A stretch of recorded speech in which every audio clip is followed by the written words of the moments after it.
What is up, ladies and gents? Curse Gaming TV here, and we are back with episode 5 of Gun Talk. And this episode, we are covering the Type-95. Yes, the very powerful weapon that you all love, hate, mixed emotions about, you know, all that. And first off, if you hear any noise in the background, I apologize. A little bit of a thunderstorm outside, but, you know, all part of nature. We'll let that be. So, let's hop right on in. So, the Type-95, an assault rifle that have had mixed emotions throughout the history of Modern Warfare 3 so far. It's been patched, I think, for the most part, I think it's been patched a few times, a low rate of fire or recoil, sway, all that, just to make the gun a little less powerful, so to appease the audience. So let's start right off. Class, the assault rifle. Its magazine size is 30. Extended mags is 45, like with most assault rifles, and its unlocked level is a little bit higher this time around. It's level 32, unlike most of the assault rifles we've covered so far. Obviously, their levels are going to start progressively getting higher because we are going up in the higher tiers. And the reload time for this gun is 2.76 seconds when it's got a few bullets left in the magazine, all the way up to 3.3 seconds when it's completely empty.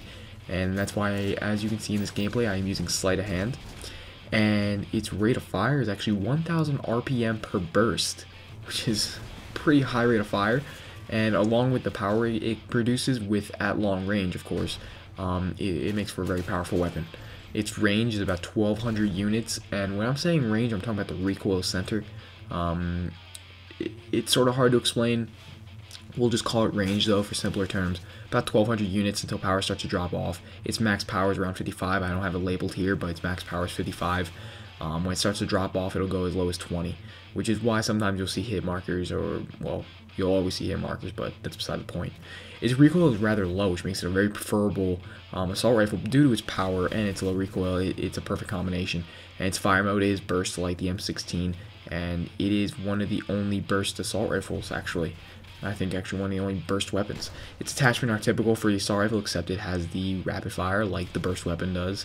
The burst weapons do, like the M16 as well, and that's a very good choice of attachment to use on this gun. In this gameplay, I use the red dot sight because I have not unlocked the rapid fire, but at the same time, I do enjoy the red dot sight because the iron sights are not the best. They're good. You're able to deal with them, but I prefer a red dot sight. I would never go to holographic. Holographic's too bulky. The silencer decreases power, and the drop-off speed happens at a lot lower of a range, and that will mean a lot more hit markers, which I'm sure a lot of you don't want. Noob tube. I don't touch noob tubes. If you want a noob tube or a grenade launcher, M320, for, you know, more intelligent terms, use them for if you're going for long-range explosive kills. ACOG sight would work. You're gonna definitely need kick for this, but I wouldn't bank on it. Heartbeat sensor, it's all preference. Holographic, way too bulky, for my opinion. I would just stick with the red dot. Undermine shotgun, no. Just flat out no. Hybrid sight, it's good. It's like a ACOG sight, except you got the holographic and the flip scope.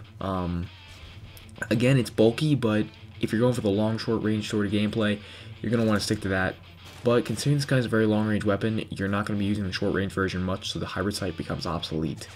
Thermal sight, I don't touch because it adds a lot of recoil, and you're going to end up wanting to use breath, and that takes away from kick, and that adds more recoil. And extended mags is always preferable. You can always use 2 attachments, and that'll make this gun very good. If you're using extended mag rapid fire or rapid fire red dot sight, it'll do good. The recoil isn't too bad without kick, unless you're using something like thermal sight or ACOG, which you're going to need kick because those scopes add quite a lot of jump to it.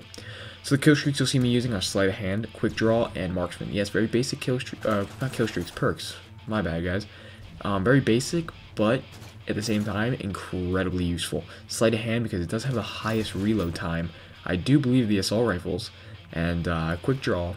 You're going to want to aim fast and get the jump on people if you are in close quarters, and you're going to want to have to switch to your weapons if need be, due to the close quarter weakness against high-powered weapons.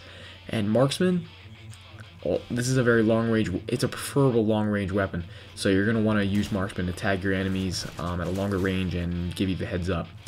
So my kill streaks are very high kill streaks, actually. I'm using the attack helicopter, the Reaper, and the AC-130, mainly because this gun can get high kill streaks.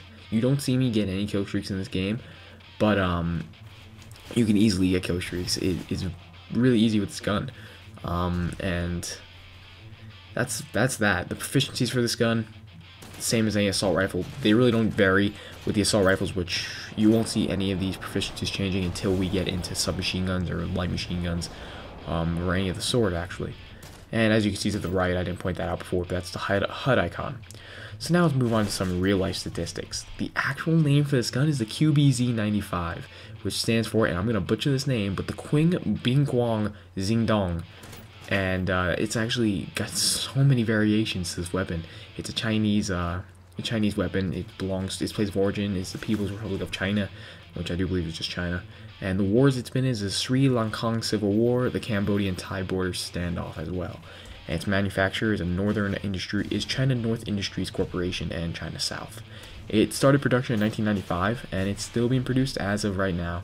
So there are many versions, but the one we're going to be focusing on is the rifle, the QBZ-95. So let's go straight on down to that.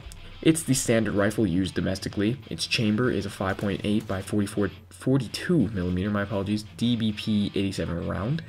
And the PLA, People's Liberation Army, has reportedly undertaken a program to improve the Type-95.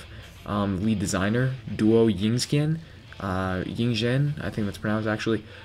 He's retired recently, but has stated the project is being worked on by some of his students. And you know how students and masters are, they usually follow suit. And what they're planning on doing is improving the rifle's ergonomics and controls, chamber it for new ammunition with double the effective range, and add a quick-firing grenade launcher. So, those Chinese going for the noob tube kill.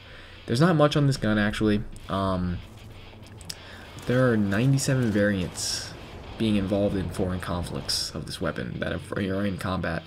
And it's got 3 firing modes: semi-auto, fully auto, and then 3-round burst. The one we're familiar with is 3-round burst.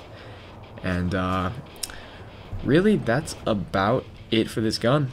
Anyway, guys, hope you enjoyed. Curse Gaming TV here. Episode 6 will be out shortly. This is going to be a bi-weekly thing. I'm not going to be putting them out every day now because, it is hard to put these out. Anyway, hope you enjoyed, guys. Keep a lookout for episode 6. Comment, rate, subscribe. Peace out.